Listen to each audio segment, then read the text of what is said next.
Good morning, everyone, and welcome to Coffee and Football, presented by John Donovan and Longhorn Wealth Management Group. I'm your host, Blake Monroe, where I'm joined each and every day by Bobby Burton and Jerry Hamilton.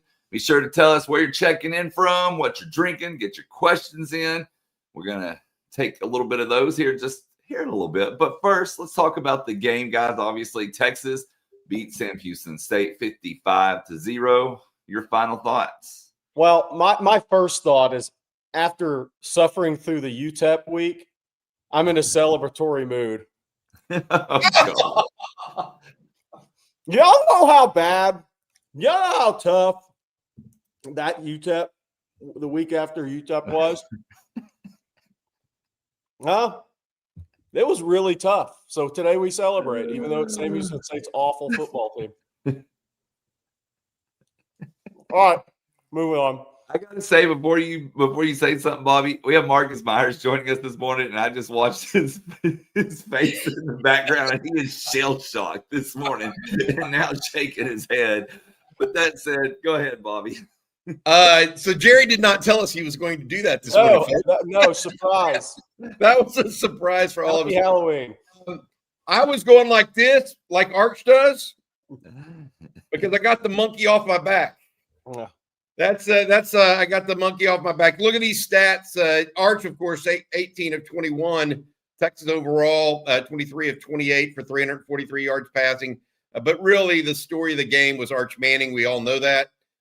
We've been waiting for him to have this sort of game. We thought it might come sooner. But you know what? Good things come to those who wait. The Longhorns got out to a good start on Saturday night. And then it kept going more and more. He got better as the game wore on. He showed all of us what he can be, Jerry and Blake, as well as everyone else. And I think that's what we've been waiting to see. Texas dominated, scoring on 9 straight possessions against the Bearcats. Texas offense absolutely rolled. I had hoped for 500 yards of total offense. I think y'all know my score prediction was 56-0 and then 55-0. I was hoping for 500 yards of total offense. Well, they bettered that with 600. I was hoping for a shutout. Not only did they shut Sam Houston State out, they only gave up 113 yards total. It was utter domination by the Longhorns. UTEP did not get a first down on offense until the 6th possession of the entire game. Texas absolutely dominated the Bearcats in a way that they should have, frankly, and very impressed by Texas and what have you. I know people will say, it's only Sam Houston State. And you're right. It is only Sam Houston State. They are not very talented. But 2 weeks ago and a week ago, I'm not sure Arch Manning could have done what he did against Air, much less an opponent. Yeah. And so that's the growth that I'm taking with me. It still needs to, they still need to keep improving, etc. There's still way too many penalties, in my opinion. Little small things that would put you behind the chains against a better opponent. But all in all, not much to say about a 55-0 win other than good things. Yeah, look, my whole thing with this game was Sam Houston State's not a good team, right? They had lost 3 games to 3 opponents. I mean, they lost to Hawaii, okay? So let's keep it – they're 1-11 type team, maybe if they get lucky, 2-10. But what was supposed to be gained from this game was confidence. What needed to be gained from this game was confidence. And specifically with Arch, which would bleed over to the offense as a whole. And I think we got everything out of this game we wanted to. And from that standpoint, from a media coverage standpoint, from a fan standpoint, that Arch gained confidence, the offense gained confidence. What does that mean when you go to the Swamp? It could mean something or it could mean absolutely nothing. It definitely means something. Okay. How much? We don't know. It was the opponent's was not good. But if you had another performance, it would have meant a lot negatively going into SEC play. So here we are Monday to start the bye week, and you have good feelings, and you have more confidence, and you have more belief. Not that the locker room didn't believe in Arch or the offense, but everybody needs to see the ball go through the hoop They need to see the driver hit the fairway. Whatever you want, analogy you want to use, you need to see it. And so they saw it. And Arch, look, one of the things I said going into the game was they need to score on one of the first 2 possessions. Just have a nice drive, 5-play, 65-yard drive, score a touchdown. Well, Texas got that, and that was I think, so important. It didn't mean every pass had to be perfect or every block had to be perfectly made or every route had to be perfectly right. They just needed to have success and go score a touchdown and start to build some confidence. And I think we got everything we wanted to out of that game from an offensive standpoint, with the understanding that, hey, Florida and Oklahoma defensively are going to present much, much different challenges. But that's not what this was about. It was about getting the confidence and the mental headspace right headed into SEC play.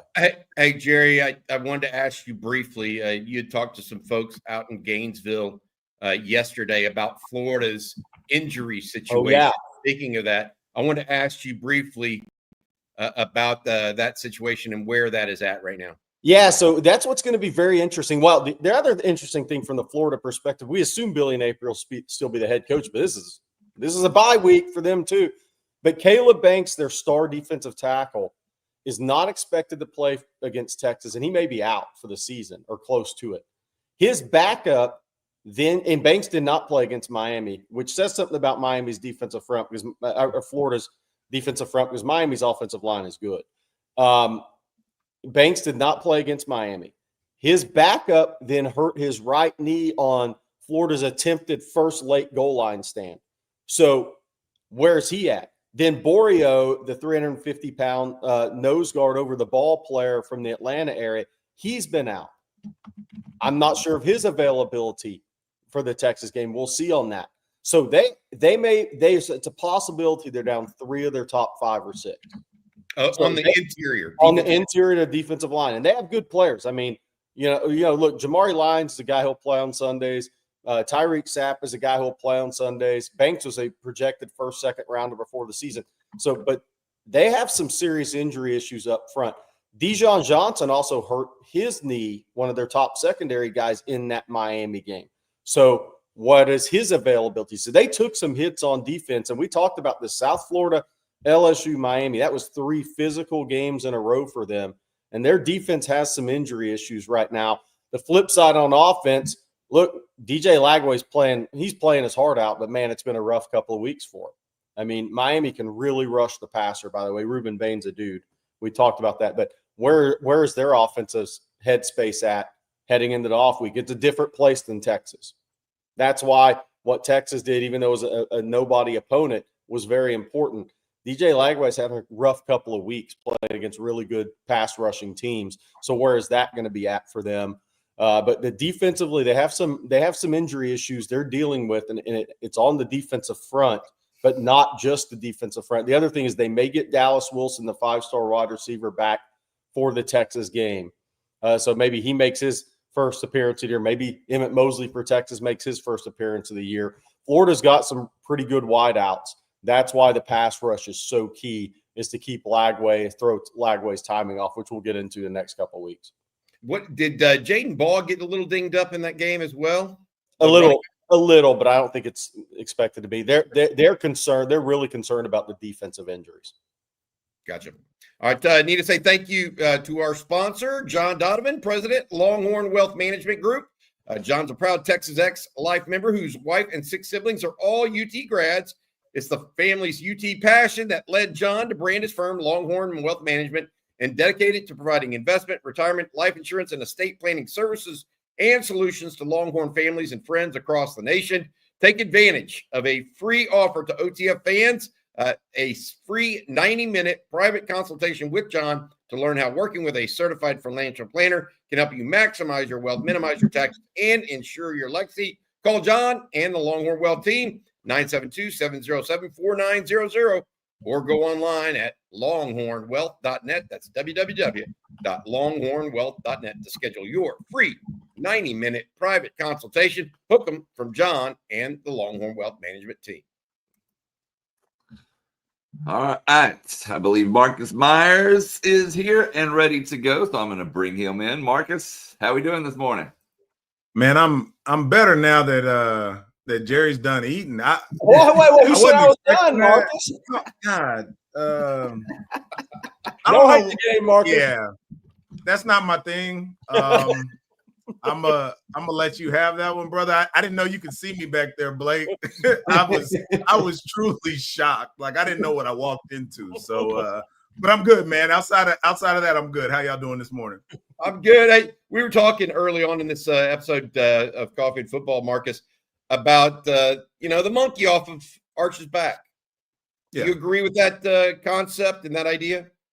Yeah, I do, man. I think, a lot of people talked about, whatever happens this week isn't going to matter. And then if it had looked terrible, then it would have mattered, right? So I think it's one of those deals where, again, we talk a lot about, seeing the ball go through the hoop. I think that was something that Arch really needed this weekend. And, I think y'all talked about it some as well. Would I have preferred, that image of him standing over a Sam Houston defender? No, not necessarily, right? But I think that's, the weight coming off of someone's shoulders. He spoke a lot about, just pent up frustration. And so I'm pretty sure that, it was just some relief to him. He even spoke to it in the post game that he wished he could have some of that back in how maybe he displayed himself. But I promise you this, I much rather have that than the alternative. And yes. I'd be willing to bet that, number 10 that was running around, with me back in the day, if there were a few more cameras on him like they are Arch from every possible angle, you would have seen quite a bit of that in any and every game we played, because it was just, that was how we approached it. You play with an edge. I think that Arch is trying to really find himself and who he is on the field. I kind of, even hypothesized that a bit with Rod, that, maybe in practice he's able to cut loose a little bit more, and he gets in the game and he tries to be a bit more reserved so that, you stay within the confines of the rules and don't get flags for penalties and that kind of thing. But I think who he is a guy that wants to go out there and compete. He really wants to go out there and help lift his teammates up. And I think them seeing him have some of that success, and even though every ball wasn't perfect, they went down and they made those catches for him. We talked about guys needing to really lift him up. And so I think we saw that, and it's a good way to, head into the bye week. Hey, Marcus, do you happen to be wearing your ring? Because for those that didn't see it on Friday, do you have it with you? I'm not. It's in. I have it in the room though. If I need to go grab it, I can. If you go to an ad read or something, I'll run back with it. Next time we have you on, for those of you who didn't see it, Marcus came out to visit with us at the Co-op on Friday. He's done it a couple weeks in a row now, and he happened to bring his 2005 national championship ring with him. And when I say it was glowing, it was like, I don't know how to explain this other than it was a large rock. That is on that national championship ring. Hey, Marcus, we talked about that, but let's talk a little bit about the defense. 5 straight 3-and-outs, forcing them out of that. Tackled reasonably well, I thought. Got pressure on the quarterback, and just the variety of players. Texas, in all, played 42 different defensive players on Saturday. That's your entire defensive roster, essentially. Right.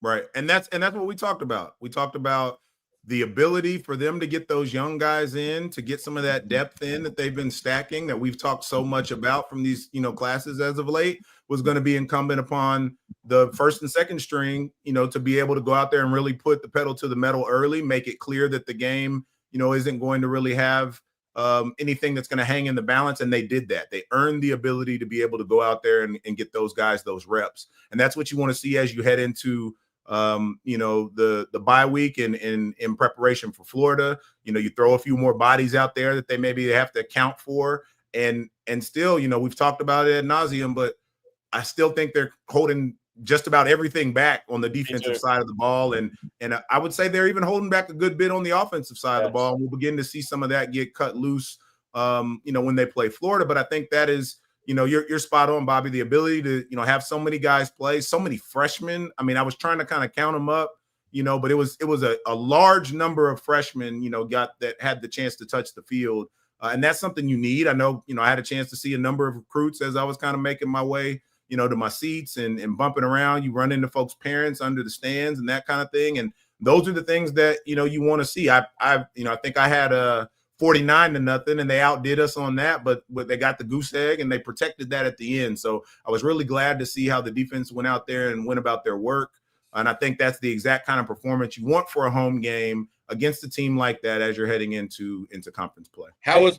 Oh, sorry. Go ahead, Jerry. Question from the chat, which I think is good for all of us to hit on right now. Is this a good time to have a bye week or no? By the way, I think it's a great time because you build confidence off of this game and that off week to get everybody as healthy as possible before an SEC grind month of October when you're never at home. By the way, it's road, neutral, road.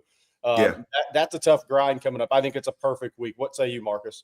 Yeah, I agree with that. I think, the easy thing to say is, well, that opponent could give them a false sense of security. I promise you it didn't. They fell in the AP poll, which is the wonkiest thing I've seen. And I'm not suggesting they shouldn't have. Honestly, I thought they should have fallen last week. But the fact that, they played poorly last week, barely moved, play a lot better this week, fall, and then all the other stuff you see that happened in the poll, that stuff doesn't matter. But those are things that they can continue to use, right? Those are things that they can continue to rally, amongst themselves. They're going to go, get a little bit of time away as they're prepping, but, they're going to hear all the noise still. There's still going to be people saying they don't deserve to be where they are, that they haven't done this, they haven't done that. And I think those types of things help. So I do think this is the perfect time. It's the perfect time to continue to get guys healthy. You came out of that game, as far as we know, I think no other major concerns with respect to new injuries or things that, are, essentially season enders for anybody. And so I think, you'll come back with as close to full force as you can have heading into that Florida game. And, that's all you can ask for right now. If I'm not mistaken, I think the only true guy we've lost for the season was back in camp and when Kojo went down. By the way, you mentioned recruits. Sorry, Bobby. You mentioned the recruits. For the chat, you're getting a lot of recruiting questions. We're going to hit on that next because I think Marcus hit on something that's very important. Yeah. For me, I'll just add this real quick, Bobby. I have my oldest niece with me. Shout out to Maddie if she's watching somewhere, but she plays volleyball for Colleyville Heritage. And so she wanted to bring one of her teammates. So they came down and I wanted to make sure they stayed until the end of the third quarter to be able to get to see the light show and all the things. And they got to get all their picks in. Recruits like that too, right? I mean, I'm talking about 2 high school juniors that play volleyball, but you have other recruits from other teams. Whenever we've been to the co-op, Bobby, Jerry, we always see different recruits from different sports walking through there. All that stuff matters, and it feeds into the environment of what they have going on campus. Yeah, I really think that was going to be my actual question. What was the atmosphere like for you inside the stadium in the seats? What did you think of it? A lot of times a blowout like that, as well as I do, people start heading for the exits early, trying to get home, got to drive back to Houston or Dallas that night. But it seemed like the stadium was still electric late into the game. Maybe this was, in some ways, it wasn't just a monkey off of Arch's back. It was off the Texas fan base's back because it was more celebratory, right? Yeah, it was a relief, of sorts, right? Again, like you wanted to go out there and see that these guys had put in the work, that they did give the crowd something to cheer about, to what Sark mentioned at his presser last week. And does it fix everything? Absolutely not. But also to your point, Bobby, it's the last time anybody gets to set foot in DKR for a whole month. I know. So I think folks were trying to get their money's worth. I think folks wanted to make sure that they showed the people that they were with a good time. And I think they showed up and really supported the team where it mattered. Now, where I also think the next evolution of a fan base, if you will, is that you continue to support them no matter what it is, no matter those ups and downs. And I know that's challenging to ask of fans, which are short for fanatic, and you expect a specific thing, that we say all the time, the standard is the standard, where I think our fan base believes that standard is a bit higher than, it should be in reality, but that's all right, right? You should continue to, shoot for it all and do everything that you can to work towards that. I love it. Marcus Myers, thank you so much, buddy. We'll see you again later this week, man. You take care of yourself, bud. Absolutely. Same to y'all. All right, hook 'em. National champion. By the way, it was Eli Manning's first Texas game that he attended. Eli Manning's? Oh. Yep. That's Good cool. stuff. Pretty cool. Thanks Marcus. Thank you, buddy. Yeah, no problem. All right, you be good, man. Again, Marcus Myers, national champion for the University of Texas. Pleasure that he joins us every Monday morning. We thank him a lot. Blake and Jerry, what do we got next, Blake? So up next, let's actually talk recruiting. And Jerry, I'm going to let you just go ahead and go. Yeah, we had a lot of questions. We'll get to your questions. That, look, they had a number of guys on campus. Let's start with Braylon Hodge. I mean, Braylon Hodge, the linebacker from Cherry Creek, was his unofficial visit. He gave us a really good quote there. He just said it's different at Texas, right? The fan base, the energy, everything about the University of Texas. He said it means everything. You can see the exact quote on OTF.com, on TexasFootball.com. But he talked about that. One of the changes that after his unofficial visit that was made was he told me going into the unofficial visit, and this is a linebacker from Cherry Creek, the current Michigan State commitment, that his official visit, we come back for the A&M game weekend. That's changed. They moved that up. It's Arkansas, assuming Cherry Creek's out of the playoffs. So his OV will be Arkansas weekend instead of the A&M weekend. And I think Texas can win that with a final push over an OV weekend. So we'll see there. Derek Cooper had his OV. Look, and he was the only OV in town. It was going to be a great official visit. If it wasn't something something extreme happened to make that go bad. But he had a really good visit. And look, him and James Johnson, they spent a lot of time with the guys from the state of Florida on the Texas team. Cedric Baxter being one of those with Derek Cooper. Derek Cooper talked about Cedric Baxter in the interview I did with him last week that's on OTF here on the recruiting breakdown last week. James Johnson spent a lot of time with Myron Charles. They grew up close to each other. They've known each other for a while. They're buddies. I thought what Marcus said, and I was going to lead into this, in recruiting in general, and we'll get to questions on different guys that you have, is the fact that 22, 23 true freshmen play, counting Isaiah Coleman, Bobby. I don't know if we have the exact number. 23 guys played. James Johnson. Hey, Myron Charles can tell James Johnson 50 times, I like it here at Texas, and it was great that I feel good about my decision at Texas. James Johnson actually got to watch him play, got to see him on the field, right? And I said this about Derek Cooper. Even though James Simon is from Louisiana, not from Florida. But Derek Cooper saw James Simon play a lot in person. And what that tells Derek Cooper is the message from Sark and Chad Scott and those guys. Look, if you come in and handle your business, you're going to – Cedric Baxter started his first game ever. Now we have a guy, James Simon, that's coming in and handling his business, and he is becoming a key part of this team. That's really good messaging in recruiting because it goes from the talk to the reality. And I think those are really positive things that happen. All these guys that were on campus, whether that's the 26s or 27s, they saw the number one ranked recruiting class. They saw the majority of those guys get extended time. And you saw Grayson Littleton start that game. You see Lance Jackson get his first career sack. Heck, Smith Orogbo with a knee brace almost got a sack, right? I mean, so Bobby, so many guys, the Coleman triplets all played in that. How about this one? Jerry? How about Lance Jackson got more snaps in that game than Colin Simmons? Mm-hmm. That was now that obviously was indicative of the score, right? And wanting to make sure Colin Simmons is healthy for SEC play, but still, to your point, you got to think that Myron Charles getting, what was it, 6 snaps against Sam Houston State helps with James Johnson. So It's not just Derek Cooper you're talking about other guys there as well.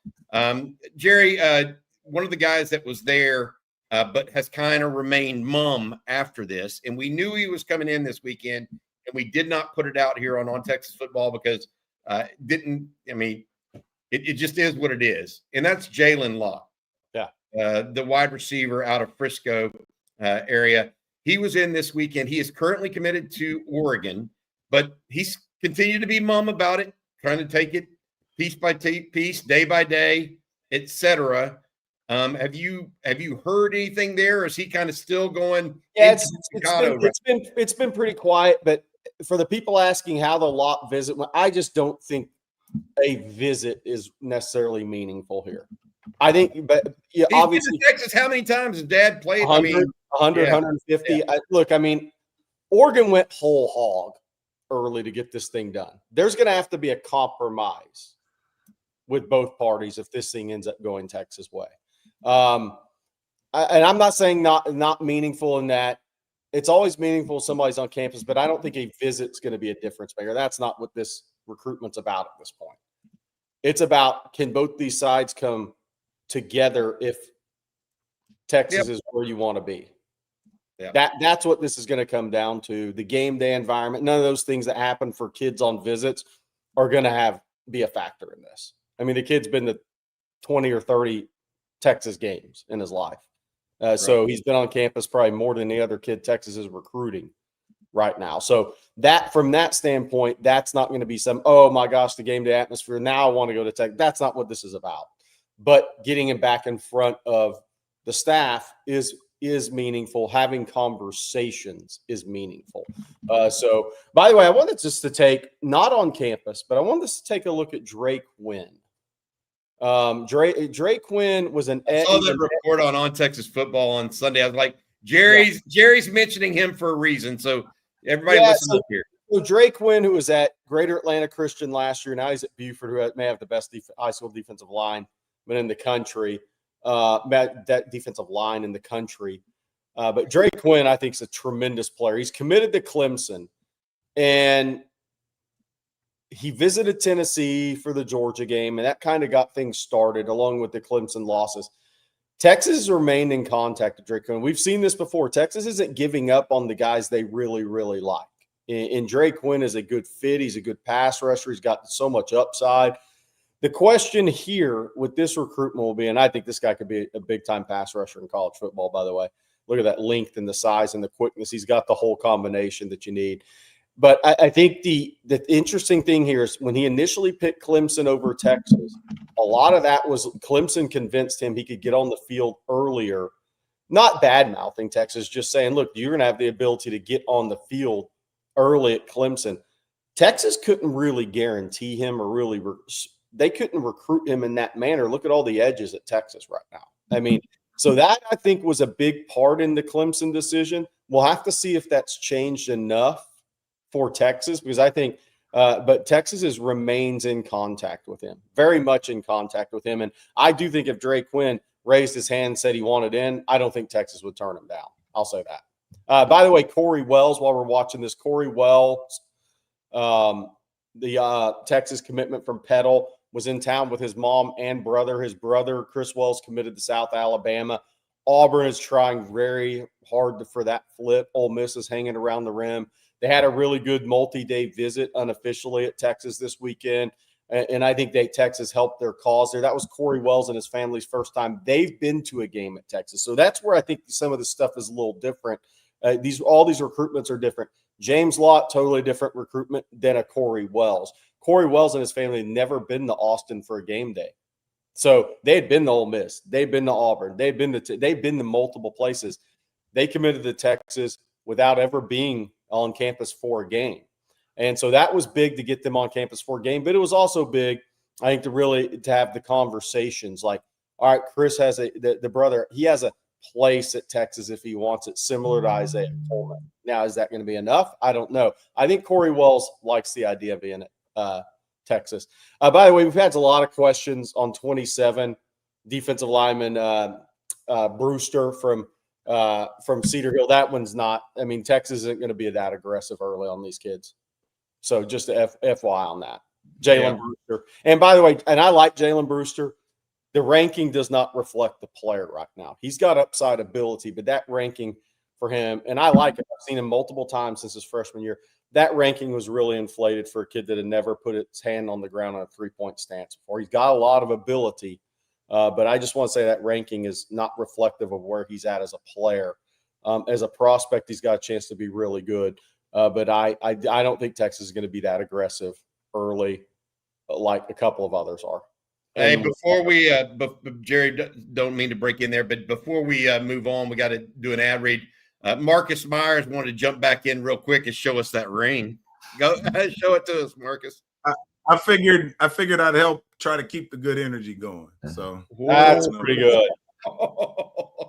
Love it, Marcus. Thanks, buddy. You have a good week, man. Take care of yourself. Thanks, Marcus. Okay. All right. Well, it is ad reading time. And Bobby, I'm actually going to let you start and tell everyone this morning about Vaughn Lane. Yeah, happy to do it. This fall, the road to football and events runs through Von Lane, whether it's Texas versus OU in Dallas, NFL matchups in Houston, ACL Fest, or the Austin F1 race. You can skip the airport grind and the long drive. Instead, board in minutes, no TSA, no stress, and sink into one of just 22 oversized seats that recline 140 degrees. Fire up the Wi-Fi, plug in your laptop, or just lean back with a cold beer or cocktail while your attendant takes care of the rest. Von Lane is booking now through the holidays, so secure your seat for football weekends and Thanksgiving or Christmas travel. Reserve today at vonlane.com. Use promo code OTF25 to save $20. Von Lane, your private jet on wheels. I talked to somebody that actually used it to come into the game on Saturday. Everybody loves Von Lane. That's vonlane.com.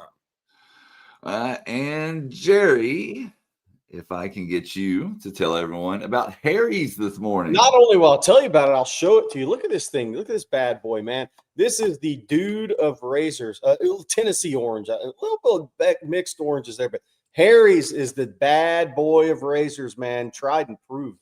I'll tell you that right now. Look, let's be honest. Most razors suck.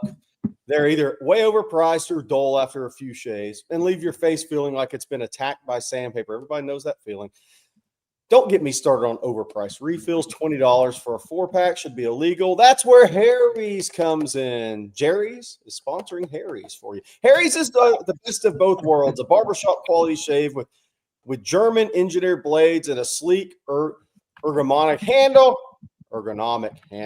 at literally half the price of other premium razors. Their precision manufacturing process measures each blade in microns. We're talking aerospace level accuracy for sharpness and consistency, reducing irritation and razor burn, very important in life, especially around the neck. That's painful and looks terrible too. That's where you have to pull your collars up all the time. You know, each cartridge has blades carefully spaced to close enough for a clean pass, but not so tight they clog, using like most multi-blade razors. And here's the kicker. Harry's isn't just one of the best engineered razors on the planet. It's also affordable. By owning their factory and cutting out the middleman, Harry delivers top-tier blades for as low as half the price of the big brands. It's time to stop overpaying for a mediocre shave. For a limited time, our listeners can get Harry's trial set for only $8. A free gift at harrys.com/ontexas, all caps. Head over to harrys.com/ontexas to receive our exclusive discount. After your purchase, they'll ask about where you heard them. You tell them On Texas Football, the offensive juggernaut. Hey, Jerry's by Harry's. Is that Jerry's? Jerry's sponsoring Harry's. Yeah. All right. We got some super chats to get to, Blake. I want to start with this one, if you don't mind, bud. Lee Barton, in y'all's opinion, who is the first shown the door? Pittman, Napier, or Gundy? Keep up the great work, cook them, and as always, it's 8:33 a.m. at the moment, and you know what? Up in Norman. What do you think? Pittman, Napier, or Gundy? It doesn't sound like they're. I mean, Pittman's got to be gone at this point. You can't lose them. I know Ski Brexman, he's in the chat talking about the buyout and all the numbers. You can't lose to Memphis, though. And now, look, Notre Dame's at Arkansas this weekend, so they have a chance to get a little bit of mojo. But I think Pittman and Gundy will be allowed to retire. Well, Pittman won't because they owe him $12 million. But I think Mike Gundy, they'll be allowed to resign, retire, whatever they're going to do, right? Napier is very interesting because, Bobby, you hit on something how long do you let him coach in case he gets lucky and gets to 8-4? Then you're in the same pickle you're in a year ago. You don't really think he's the guy. Like A&M did the smart thing with Jimbo. They whacked him before the LSU game, before he could win a meaningful game. Do you let Napier – how long do you let him coach? Are you waiting for one more loss, either to Texas or at A&M? You know, is 2-4 enough to get it done early? I don't know. I do think there's a big push for Lane Kiffin behind the scenes already at Florida. Yeah. I think that Pittman is the first to go. I could be wrong there. He needs to be. but apparently the favorite is Billy Napier. Look at that. Dabo appearing on the list now is whew. Wow, that's look, unbelievable. yeah. Look, and in a way, we know this about Dabo. They were in the playoffs last year. He was in the playoffs last year, but he does it to himself at the mic. By the way, he does not help his own cause. And it's almost like he's just gonna get in a rock fight with his own fan base. And he's not in for a guy that won 2 national titles and played for 4 and's been won the league 8 of 10 years. He doesn't really help himself. I mean, that's the crazy thing about him. Luke Fickell's in trouble at Wisconsin. I do think that. I mean, the question it always gets down to, so Oklahoma State's not the job it was 6 years ago. So who's going to take that job? Would you take Arkansas or Oklahoma State? If you were G.J. Kinney or Jeff Traylor, one of those guys, which job would you prefer? Which job would you take? Arkansas say, hey, let's go get Rhett Lashley, graduate and all that. SMU's a better job. And I know SMU has a couple of losses this year, but you have DFW right there. You're in the ACC and you can truly compete from an NIL space. If Rhett Lashley's not leaving SMU for Arkansas, if Florida called, that might be a different game. He would do that one. But he's not going to leave SMU for Arkansas. Arkansas is not set up for success in football like SMU is. So it's going to be interesting. On the Dabo thing, that's going to be interesting because if he grows tired of Clemson and Clemson grows tired of him, man, that guy did a hell of a lot at that university in football. It had been a long time since they had been really good.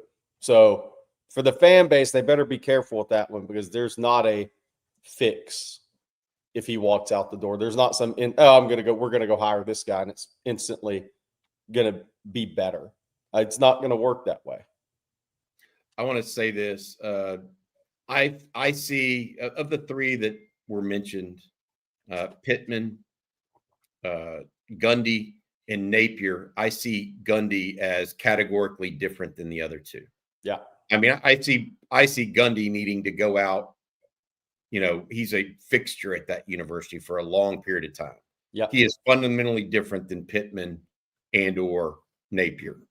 So I would hope they wait until the end of the season or let him announce he's retiring or whatever, as opposed to firing midseason, even though his team looks really, really bad right now. Yeah, I mean, he lost to Tulsa.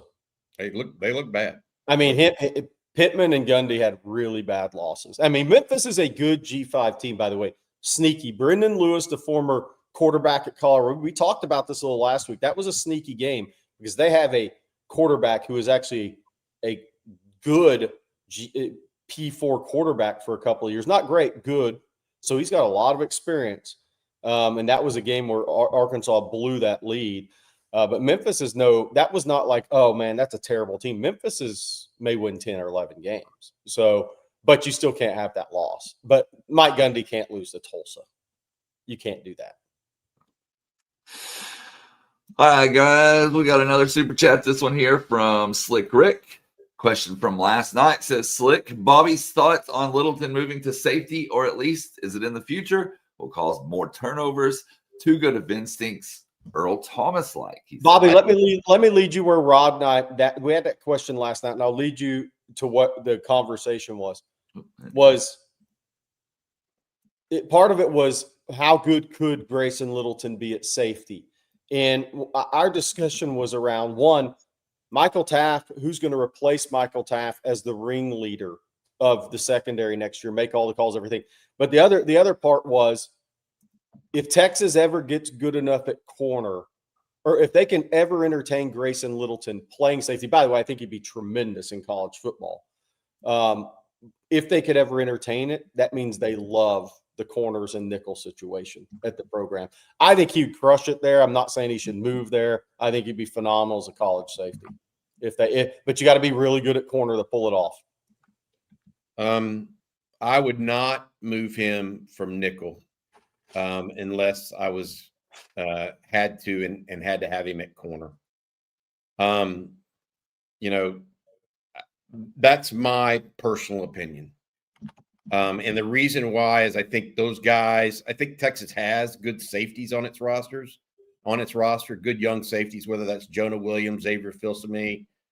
And I feel like a guy that can handle the nickel or handle corner is worth more than a safety overall. That's just my opinion. Now, could he be a freak safety like Earl Thomas and change a game? That's different. Now, I don't know if he has that ability as a safety because I haven't seen him. The one thing we've seen Grayson Littleton do is he's been terrific in coverage overall. Has he been terrific in run support? He's been okay, but is he better in run support than Jelani McDonald? The answer is no. And I'm not sure he's better in run support than Michael Taft has been.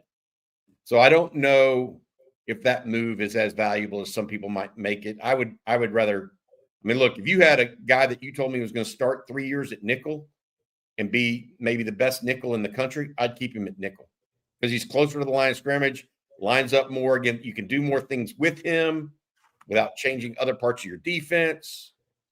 It's easier to find a safety than it is a nickel. Those are reasons why I wouldn't change them. I will add this as we talk about the secondary. It's not just Michael Taft that it looks like we may be needing to replace. Oh, there's no doubt. It's more. But he's the kind of guy. McDonald now is he's so there will be likely, in my opinion, 2 spots available at safety after this season. Yeah. The thing we talked about with Littleton, if Texas had corners that they felt that confident in, and a nickel they felt that confident in, Michael Griffin playing safety at Texas, he covered so much ground, and he became such a playmaker on the football. If in a scenario, it would have to be a perfect scenario, I think Grayson Littleton would be tremendous in a very similar way. It's if they could do it. I'm not saying they should. It was just a question posed last night, and Rod and I got into a discussion about it. Let's hope Texas actually can entertain it, because that means things are really good in the secondary, in their opinion. And whether they should make the move or not, whether they actually think about the move or not, it would be interesting if they ever did, because that means they love their corners and their young nickels. Cade Phillips saw a ton of time this week. Yeah. Wardell Max played a lot in nickel. Yeah.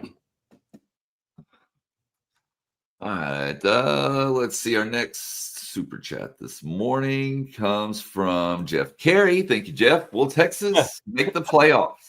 They need to beat Florida. Yeah. I mean, if Texas loses to Florida, then they're up against it, because then you're going to have to get lucky.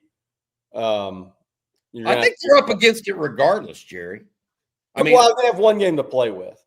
Well, 10-2 is going to get it regardless. I mean, you got a Vanderbilt team that scored 70 coming into Austin, and I know people are saying, "Oh, it's Vanderbilt." That option offense is giving people fits right now. They've made some more tweaks to it.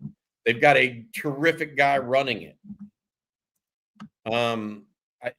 You've got A&M coming in, and A&M is looking good right now. You've got to go to Georgia. You got to go to Florida. You got to play OU. I think they're up against it right now. And so the only thing is, I would say to this, Jeff, I'm not changing my preseason prediction of Texas making the playoffs. I think it's more likely Texas could be 9-3 making the playoffs than 10-2 right now. Because I mean, look, it's one thing if Arch plays like he did on Saturday, but the defenses are going to change coming up here, and we're going to see if the Texas offense can carry it all the way through. I'm hopeful, but no promises. That's kind of my point. Is if Texas loses to Florida, they have zero room for error on a schedule that is going to probably create an error. So Florida, because Oklahoma is better, and I do think A&M is better this year. Now, injuries impact the last half of the season so much.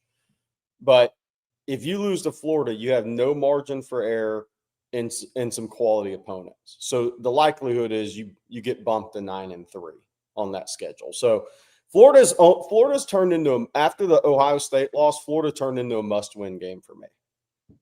It's turned into a must-win game. Somebody in the chat say, somebody in the chat, JB's having some fun with it, says that Florida's horrible. I can't remember what you said in the chat. I don't think they're horrible, by the way. I think they're pretty good on defense.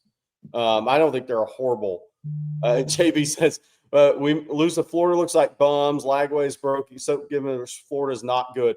Florida's good on defense.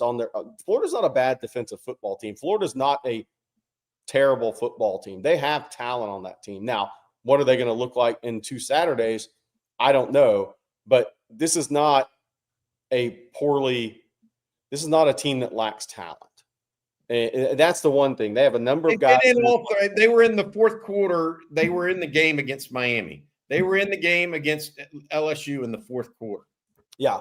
So they're no good is false. That concept or precept is just categorically false. They are not a great team right now. Nobody's saying that, but they are very talented. They have a talented quarterback. They have talented running back, talented receivers, a good offensive line, or what should be a good offensive line. And they have talent on defense. They are a dangerous team at the very least. To categorize them as anything else is missing the point. They are a top half of the conference talent team in the SEC, period. Yeah. The question that what's going to be so interesting about that game to me is not actually anything to do with the players. Is somebody asked, what's it going to be like in the swamp? Is it going to be the similar environment to Ohio State? You know what I think the environment's going to be in the swamp? They're going to boo the hell out of Billy Napier the second he walks on the field. It's going to be a different environment. I think the Florida vitriol isn't going to be spewed at Texas. It's going to be spewed at the head coach of Florida. And that's going to be interesting to see. It's going to be ugly in Gainesville this week for an off week. I mean, the players, you can't get away from it. It's all negative. Coach is fired. There's literally nothing positive being said right now around Florida. So it's going to be so interesting because the team played hard for Napier against Miami. Did that break their will, break their spirit? It's going to be an ugly week in Gainesville. The fans are, I think, going to be maybe unruly to Napier from the outset of that game. How is that going to – that game's got a lot of interesting things to it from a Florida fan standpoint. They're going to be energized. Look, don't get me wrong. They'd love to beat Arch Manning more than Texas. Let's be real about that. But they may be more interested in their coach getting fired than winning a football game right now. All right, before we move on, fellas, I need to tell everyone about one of our other sponsors this morning, and that's Prize Picks, because we make decisions daily, but on Prize Picks, being right can get you paid. And with football now here, it's time for y'all to make that money. Prize Picks is simple. You're just going to pick more or less on 2 to 6 player stat projections. If you get your picks right, you can cash in and win up to 2,000 times your money. It's the best way to get in on sports action in more than 40 states, including California, Florida, Georgia, and of course, right here in the great state of Texas. And tonight, I'm on that Monday Night Football action. I have Derrick Henry scoring at least a touchdown with Jahmyr Gibbs to have more than 55.5 yards. So come join me on those picks or make your own in less than 60 seconds. Download the Prize Picks app today. Use code ONTexas to get $50 in lineups after you play your first $5 lineup. Again, code ONTexas to get $50 in lineups after you play your first $5 lineup. And that's Prize Picks. Run your game. Okay, let's see here. We got some more super chats we need to jump into. And we're just going to go down the list here. Frantic Longhorn. Can we talk about Townsend blocking and Amari Winston's size? Yeah, we can. Townsend's a hammer. I mean, he's going to be really good. He's just going to be a really good player. He hadn't even got involved in the passing game. His athleticism hasn't really shown up, but they're putting quite a bit on him from a blocking standpoint early in his career. Emory Winston has got flypaper hands. He's going to catch everything, and he's He's got a trunk, man. So he's got a forward lean. Let's say that. Yeah, he's got a junk in the trunk. I did write this down on tight ends because I wanted, if somebody brought it up this morning, I want to write this down. Snaps. The snap allotment at tight ends on Saturday. Jordan Washington, 39. Jack Indries, 38. It's clear that Jordan Washington, they're force feeding him a little bit into the lineup right now. So it's not just Townsend and Winston. The next group, Spencer Shannon is playing a lot in the 12 personnel. He had 15 snaps. Nick Townsend had 14. Amari Winston had 10. Yeah. Okay. And it is Amari. It's my understanding, by the way. Washington injuries right now are the top two, and then it goes down to Shannon, Townsend, and Winston. So those three, I mean, it's a deep tight end room at Texas right now. Really, really deep. It was great to see Washington get in the end zone. Yep. Absolutely. Yeah. And then we got one from Devon this morning. Good morning, OTF fam. For all three of you, what is your confidence in the offense 1 to 10 going forward? And what are your concerns besides, obviously, the offensive line? Well, the next two games are offensive line games for me. Like Florida's defensive front seven is good, and Oklahoma's had 10 sacks against Auburn, and that's not all on Jackson Arnold. There were sometimes there was nobody open if you watch the end zone views of that, even though Jackson Arnold still's not a good reader and processor. But it's Texas offensive line the next two games is truly going to be tested, in my opinion, Bobby. That's what these games are actually going to come down to for me, because neither is a home game, and both are going to be played against talented defensive players on the front. Now, Oklahoma is elite, I think, but we talked about that all summer. But the offensive line is going to be put to the test the next two games to see where they're really at, because that can affect everything offensively, obviously. Where's my confidence level in the offense right now? It was about a 0.5 after UTEP, if I'm being real. I would say it's a 5.5 now. Yeah, I went from a 5 to a 6.5, just because I was kind of thinking that same category. I will say this: it's not just the O-line; it is just execution generally. There were a couple times. One of the things that worked so well for Texas against Sam Houston State is they did not get behind the chains much at all. Other than the first series where Connor Robertson may have had the yips a little bit. False start, holding penalty right out of the gate.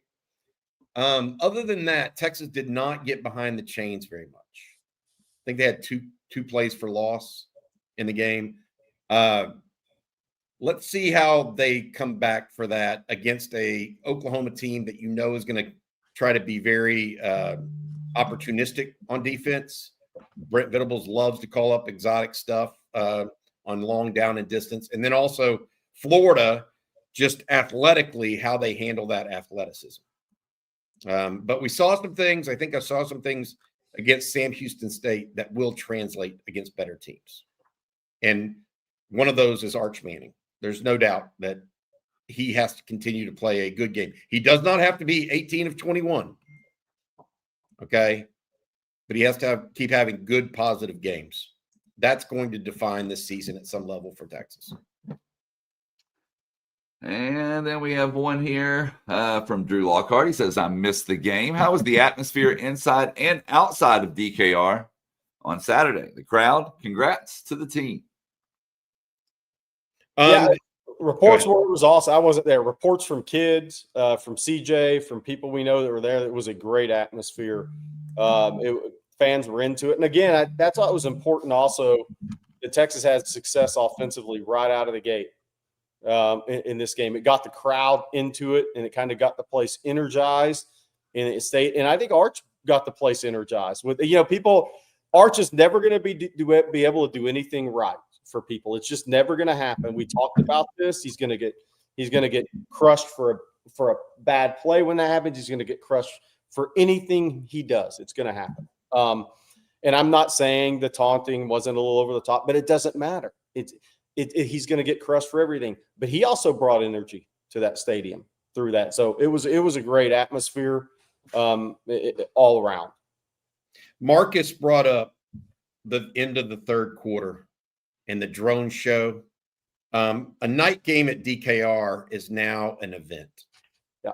Not that football games in general aren't events at the University of Texas, but that aspect of it has been elevated. I would say that. And then we have a super chat here from Jerry's Jack Links. Could we be worried about the OU offense? Watching the game, they look pretty salty, but the stats show a different story. They couldn't run the ball, and Mateer was decent. Overall, the offense didn't look threatening. Auburn's got a really good defensive front. Multiple NFL guys on that. So they have a legitimate good defensive front. Texas has a legitimate good defensive front. The one thing you can take away from that game is Rod and I talked about lane and pass rush integrity is going to be huge against Oklahoma. But one thing you can take away from that game is if Texas stops the running back run game, John Mateer is a really good player. He's not super accurate. He's not going to be he's not a super accurate quarterback. But lane integrity is going to be huge in this game against John Mateer. You have to get pushed from your interior, but your edges have to have a lot of integrity in their pass rush. You want to push Mateer back because he will drift. He doesn't always step up in the pocket. The key to that, because he's accustomed to drifting and going to the left or going to the right and making a play. The interior guys need to push pocket, but the edges need to keep him in the pocket and make him drift backwards. If they do that, it's going to throw off the entire timing of the pass game for Oklahoma. The rush lane integrity is going to be massive in that game. I want to add this. That they did not look great overall on offense. No. What I was impressed with John Mateer is how he finished the game. Yeah. He went on a little bit of a roll when they really needed him, and without a run game to support him. To your point, Jerry's Jackson. So he may be a little bit of a gamer, and so that does cause some concern because. Look, I mean, we've all seen a quarterback lead a team to victory over a team that shouldn't beat them, that they shouldn't beat. So Mateer has a little gamer in him. And should have brought this one up a second ago with Drew's super chat. But Jonathan, thank you for the super chat. Says single dad with 2 teenage girls at home. Been 6 years since I've been away from my girls. Night game atmosphere was well needed this weekend. Hook 'em. Congrats, Jonathan. Awesome. Hey, I know, Blake, you got to get out of here. Real quick before you get out of here, could you bring up the AP poll? Yeah. I got to go off. I know Bobby hates it. Bobby hates it. But I just have to say something here. And it has nothing to do with Texas being 10 because the coaches in AP are totally different. But I just want to read y'all something. This is why polls have gotten to be a joke. There was a game Saturday in college football. One team had 31 first downs. The other had 9. One team was 8 of 11 on third downs. The other was 1 of 10. One team had 579 yards. The other had 161. And that team that had 161 didn't kick the ball around the field or turn it over. One team had 312 rushing. The other had 2. That was Indiana 63, Illinois 10. The fact that Illinois is still ranked is a complete freaking joke. They lost by 53 points. They can't be ranked. If you're going to rank them 23 for the people that are doing these rankings, then you can't justify having Indiana 11. They beat them by 53 points. They had 400 yards and 50 yards more. In Illinois didn't even have 4 or 5 turnovers. They had 1. The rankings, this is why anybody with rankings, this is why people think the rankings are a joke. That is the worst ranking I've seen in a long time. You cannot lose by 53 points and keep somebody ranked. And if you do, you're going to keep that team ranked. The other team can't be ranked 11. That's unbelievably bad by rankings, people. Unbelievably bad. And it's the same way in the coaches poll. That's why people don't like the rankings, have less confidence in the rankings nowadays. So when you do stupid crap like that, people are going to take issue with it. And that was as bad as I've seen. And I'm done. All right, I want to say this before you are done. Texas has been ranked after losing by similar margins. That's fine. But Oklahoma wasn't ranked 11. They're ranked 1 or 2. That's true. They beat somebody by 53 points and dominated them at every way. TCU right now would beat Illinois on a neutral field, no questions in my mind. Yeah, no doubt. I agree. You can't have Indiana 11 and Illinois 23 after one team beats the other by 53 points. Hey, guys, if anybody knows anybody in the Comanche, Texas court system, please help Blake. He's going and leaving early right now to go fight a speeding ticket. That's right. I'm going to win, too. Blake, we'll see you tomorrow, buddy. Take care. All right, guys. See y'all tomorrow. Get that ticket erased, bud. Bye. Later. We'll keep going here. Alex Scully, I remember FanDuel released the spread for the Texas OU preseason game. Texas 10.5 game winning in regular season. Do you think we will still be favored? This is 10.5, not 10.5 games, 10.5 points against OU. Yeah. Do you think we will still be favored? Depends on how Texas plays against Florida. Yeah, 100%. 100%. If Texas looks good and wins at Florida, they will be favored in the game, I think. I would agree with that. Not 10.5, though. That number's what do you think, Bobby? I'm not the guy in Vegas that sets the numbers. What do you guys think in the chat? 4.5, maybe 3.5? Right now, it's closer to pick them. Yeah, I don't know. OU's won 2 tight games. Yeah. So they stayed on top of Michigan. That's proving to be a little bit better than maybe what folks thought. Granted, now they're running the quarterback. They weren't really running the quarterback against OU. Now they are. We'll see how that goes. All right, got some more questions we're going to get to, as well as a couple news and notes. Before we do, I want to say thank you to our sponsor of every Monday morning's Coffee and Football. That is John Donovan, president of Longhorn Wealth Management Group. John's a proud UT alum that served 15 years as a Dallas, Texas X's chapter board member, and he's now helping lead the build-out of the Collin County X's chapter. He wants to let you know that there's each and every week there's a game-watching party for Texas football at Dirty Birds in Plano. You can call or email John for all of the details. John also wants to let people know that September is Life Insurance Awareness Month. If you want to review your current life insurance policies to make sure your loved ones are fully protected, John is offering a free 90-minute private consultation to have him analyze your policy and your life insurance needs.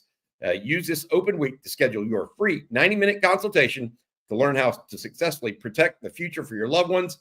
And if something were to happen for you, contact John Longhorn Wealth Team 972-707-4900 or go online www.longhornwealth.net. We appreciate John for his sponsorship of On Texas Football. Jerry, a couple of news and notes I did want to mention.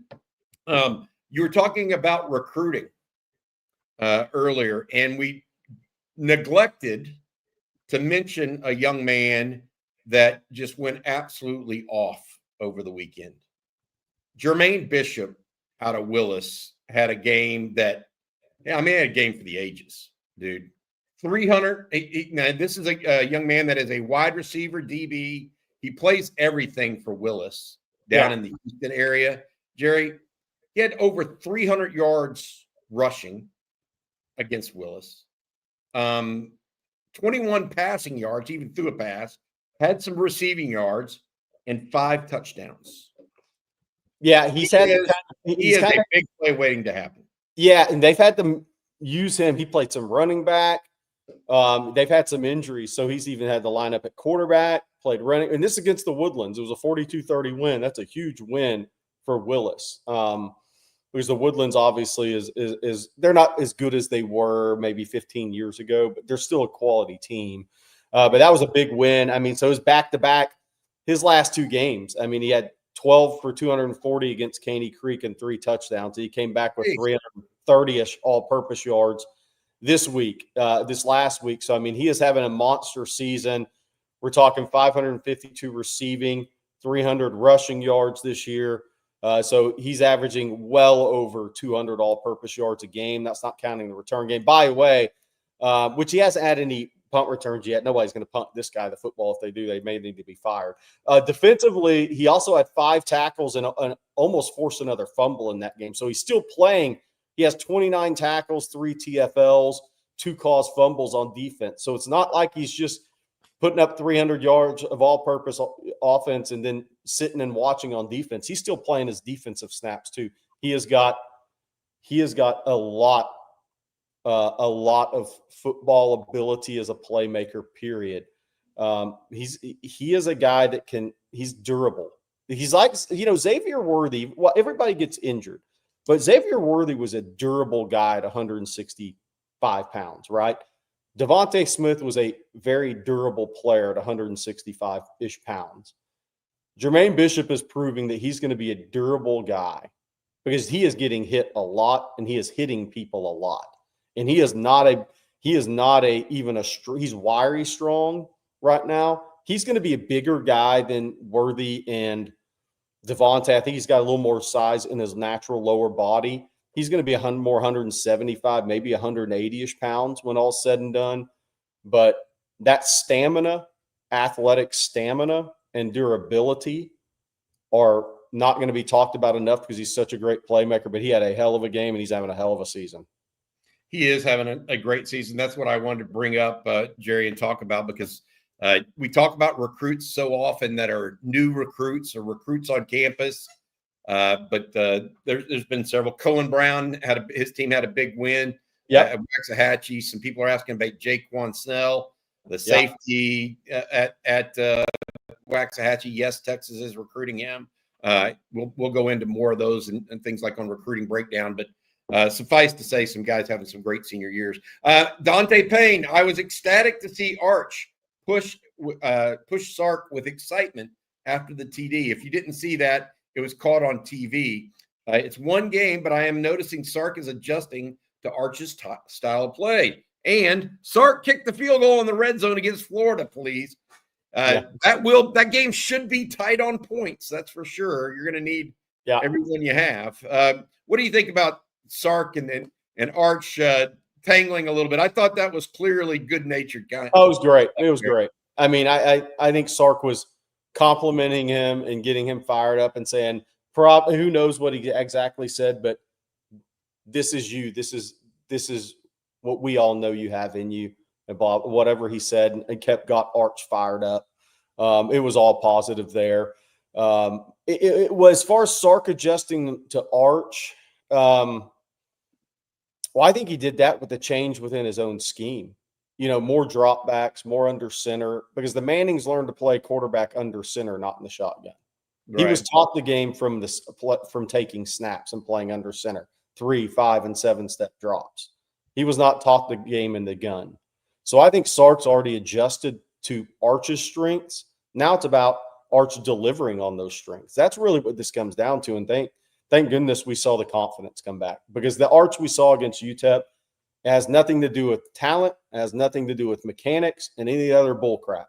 That was just purely a drop in confidence and self-belief throughout a game like you don't really see very often. It was great to see him get his confidence back, because this isn't a talent issue. It's not a mechanics issue, and it's none of that. This was a confidence issue, and it was great to see it come back. Got it. All right, a couple other questions or thoughts here. This one, Jerry, coming in from Roy Hinojosa. Can you talk about the absolutely awful officiating that seemed to only screw Auburn all game? There felt like there was some home cooking in Norman, Oklahoma over the weekend. Even the SEC officials, I don't know if everybody saw this or not, but they actually said, yes, that call where the player was apparently leaving the field but stayed on it was illegal and should have been called back and given a 15-yard unsportsmanlike penalty on OU. That was one of the early touchdowns for the Sooners.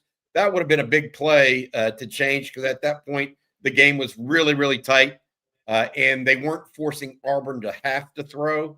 Once they forced Auburn behind, Jackson Arnold is he's like he folds easier than a piece of paper in the book when he's in the pocket. Yes, and then also there was another one later on a throwback pass, not a throwback, but a lateral pass where Cam Coleman was way open downfield, and basically OU guy tackled him before the ball got there. OU is extraordinarily handsy in the secondary. Extraordinarily. If they don't call it in Red River, I'm going to be upset. Because Cortland Guillory will grab you as you go by every time. And they either need, refs need to start calling some of this. More of it. I think they had 3 or 4 pass interferences, and probably 10. Brent Venables' secondary guys have always been handsy. And anyways, that's my take. That overturn of the fumble and return was huge in that game. Yeah, but I don't disagree necessarily with the call. I do. The other, okay, you can disagree. My problem is the other two were just, they're clear as day. Yeah. They're clear. No, I agree with that. That overturn of that fumble in that game on the road for Auburn was huge in that, because you look at the final score of that game. It's 24-17. That was a huge momentum shift in that game. I had an issue with the overturn of that call. I really did. It has nothing to do with being Oklahoma. I had an issue with the Clemson LSU game where they overturned the LSU touchdown. If we're going to – I think replay has missed – the replay booth has missed 3 or 4 calls this season that you're just kind of like – you kind of shake your head at. It's like, what are we doing here from the replay standpoint? I don't know. We could argue about it all day. All right. Hey, some news breaking today. Chris Lowe of On3 is reporting the annual opponents for the SEC for the next 4 years. Texas's annual opponents will be, and this is just going to be the 3-pod, however you want to call it. Texas will play A&M, of course, Arkansas, and Oklahoma each of the next 4 years. A&M each of the next 4 years will play Texas, LSU, and Missouri. Interesting. Oklahoma's 3 common opponents for the next 3 years will be Texas, Ole Miss, Jerry, and Missouri. Interesting groupings, but that will be out there. I just put that out and retweeted it, so please feel free to take a look. All right, got a couple more questions we need to get to before we got to get out of here. The team looks so much better on Saturday, Rocky P says. They did what they needed to do, and I'm excited to see the next step. One thing that needs to be fixed, the right side of the line is going to get Arch hurt. Is it the right side, or I didn't see a ton of push on that right side, although one time it looked like maybe the tight end let a free rusher come in on the right side, and Arch hit Ryan Wingo over the middle. That was one of Arch's better throws, standing in against that rush, and still got rocked. I don't know if that was the line, though, or if that was the tight end missing an assignment. This one from Terrence Jones. Bobby and Jerry, Texas was only a play or 2 from beating Ohio State. Do y'all think Texas is underranked at 10? I still believe they are a top 5 team. I'm going to say no. I think they're anywhere from 5 to 15 at this point, 5 to 17, something like that, Terrence. I got to see. Look, Texas has looked poor on offense for 3 out of 4 games, or poor 2 out of 4. They got to be more consistent, Terrence. Yeah. That doesn't mean I'm not a big believer in Texas. I'm the one that said, hey, I'm looking on the bright side of things and that they're going to get this thing turned around. I do think that Sam Houston State was part of that. But I'm not into this. I don't really care if they're 5 or 15 right now. Once you get past OU, I will say this, once you get past OU, that's when you start paying attention to the rankings, Terrence, in my opinion, because that is when you find out exactly where you're at. That's when you start jockeying for position for the postseason. Jerry, you have any comments there? Yeah, look, I think how ugly it's been on offense enough this year. I think Texas probably should be ranked a little lower if we're being real right now, but it doesn't really matter. until, like you said, until after the next two games. I totally agree with that. The Florida game is going to be very telling because you want to see improvement. And we talked about this, and now UTEP really mattered because that was so ugly offensively. We said those 3 games after Ohio State were warm-ups for the Florida game and building your depth, right, and getting some things right. How far have you come from Ohio State is going to be judged not by the last 3 games now. It's going to be judged in the swamp. That's when it's going to be judged. And if Texas goes out and sputters and kicks it around, and even if they win a game 13-10, if Texas wins a game 13-10, it's probably not have been a good offensive day for the Longhorns. And that's the thing. It's what is this thing? What is it going to look like? How or when can the fan base do? Can they look at the game after Florida game and say, okay, we can see that this team's improved offensively. If you say it was very similar, Florida's just not as good as Ohio State, then that's going to leave more questions going into Oklahoma in the rest of the season. I think it's pretty simple where it's at right now. I will say this. I actually am looking forward to seeing what Texas looks like if they can ever get all their parts on the field together. No doubt. If Emmett Mosley can ever come back and play, the guy was recruited to be a starter on this team. He started 9 games. You know, he wasn't recruited to be a backup player. He was recruited to be a starter. What can this team look like if they can get all their parts together? And Baxter and Wisner. Yeah. Yeah. That's Arch hasn't had the support that he had this past week either. All right. Does Lagway have a serious confidence problem from Jeff Carey? I don't know if it's confidence problem or look, Billy Napier calls plays for that team. Billy Napier's not some kind of offensive savant. He should not be calling plays. That's my opinion. Austin Harris, what can be done in practice to help Arch get the ball at chest level? Scooping screens off the deck could be dangerous in conference play. Not just dangerous, could be drive killers. I thought he short-armed a couple of his early throws before he started really getting into it.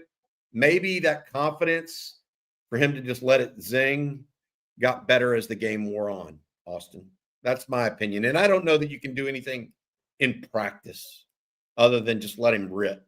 He just needs to take what he learned on Saturday night. And what that is just go let it rip. Go be yourself. Get after it and go after it. Slick Rick, what are we going to do about Brandon Baker and penalties? He's a magnet for penalties. I think the offensive line as a whole right now has not had had a great year as it relates to penalties, not just Baker. What do you have any thoughts on that, Jerry? I mean, is Baker the magnet look, right tackle and penalties is an epidemic at this point. Say that again. Right tackle and penalties is an epidemic at whether it's Brandon Baker or Cam Williams. Yeah. Look, Brandon Baker doesn't grade out poorly as a player. He's not grading out poorly at all. He's actually grading out better and better each week.